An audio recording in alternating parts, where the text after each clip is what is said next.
Hello YouTube, this is techyjess coming at ya, and I'm sure you guys have all heard about the horror movie coming out this Friday. It is called The House at the End of the Street, and it should be in a theater near you on Friday, the 21st of September. This movie stars Jennifer Lawrence, and if you don't know who she is, she stars as Katniss in The Hunger Games, as well as Mystique in X-Men First Class. I got hooked up with this exclusive clip from the movie itself, so check it out now.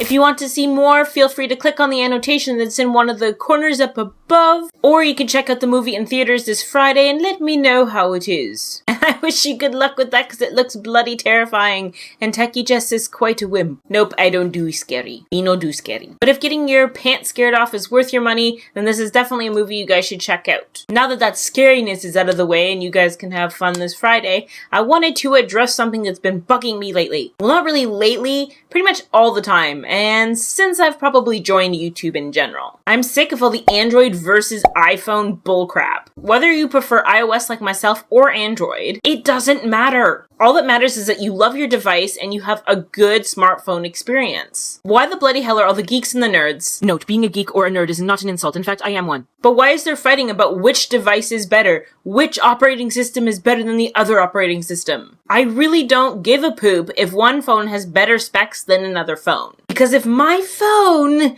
does what I need it to do, then I don't care about other phones out there. What matters is what I prefer and what I like best. Because unfortunately, you people aren't going to be using my phone for me. I'm going to be using my phone. So really the people telling me that a certain Android phone is better than the new iPhone 5 coming out, you can pretty much stop because you're wasting your breath. Or talking out your arsehole, really, whatever which way you want to put it. So really guys, I want you to all understand that we are a techie family and everything we do and talk about is because we love tech. Not because we prefer using one over the other. If you do, that is your preference and your choice, not everybody else's. So don't get on everybody else's case, please. And the thing is if we're talking about spec-wise, we really are out of date. Chinese phones have always surpassed ours in technology. A Chinese company called Oppo just came out with this amazing new spec'd out phone. Not only did they just release the thinnest phone in the world with a quad-core processor, they just released the world's first 1080p smartphone. The phone is called the Oppo Find 5. And though this is a really weird name, wait until you hear the specs of this bad boy. It features a 5-inch screen with 441 pixels per inch, which blows the iPhone's 326 pixel per inch Retina display, and the 5.5-inch Galaxy Note 2 out of the water. And don't even get me started with the internals. Okay, fine, you pulled my leg. This device ships with Android 4.1. Sorry, I have to read this for you because it's quite complicated. With a quad-core Qualcomm Snapdragon S4 Pro APQ8064 processor with a rumored 2 GB of RAM. Also a 12 megapixel rear camera and a 2 megapixel front camera. In 16 GB and 32 GB capacity with a 2500 milliamp battery. See guys, if this phone was in North America, all companies would be kind of freaking out, especially the Android companies like Samsung and so forth, because right now they are so-called the titans or the rulers right now of the phone industry, them and Apple,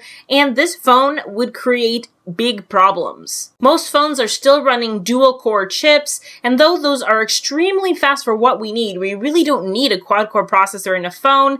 This is something that companies would kind of start to be like, okay, well, we really don't have a product anymore. Because this baby could fly, or run a city, Okay, so maybe not run a city, but you know what I mean. See, for me, these specs are brilliant, but I'm not surprised because I know that China has advanced technology, and also, I'm not really jumping out of my seat simply because this wouldn't be a phone I would use anyways. I'm not interested in the thinnest phone running a quad-core processor with 2 gigabytes of RAM and, is really pretty beyond viewable density of a screen. I want a phone that is easy to use, looks nice, not that that's really that important, but that is something that I would look for in a phone, and something that just works, that I compute with. That is why I am an iOS user. I like the interface, I like how clean it is, I like the hardware going with it, and now the new phone coming out, the iPhone 5, has new cameras. That's all I really need in a phone. And yes, I can agree with you guys that going from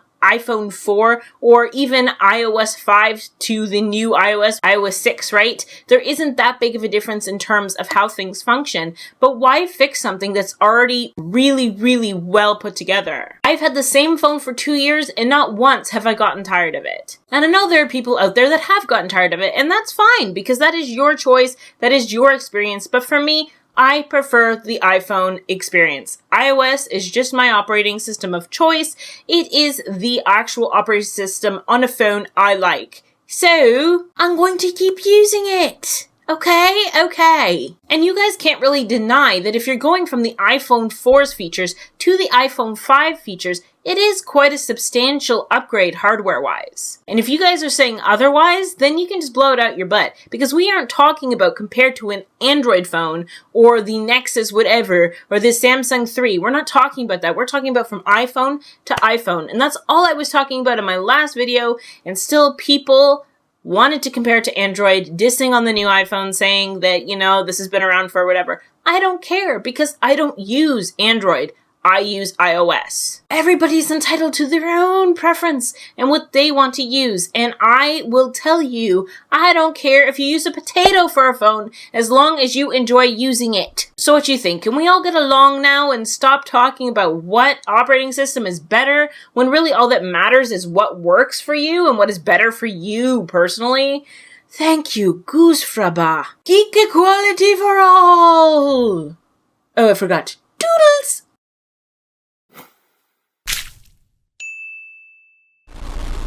Hello YouTube, this is techyjess coming at ya, and pretty much today I want to talk to you guys about why you should upgrade and why you shouldn't upgrade to the new iPhone 5.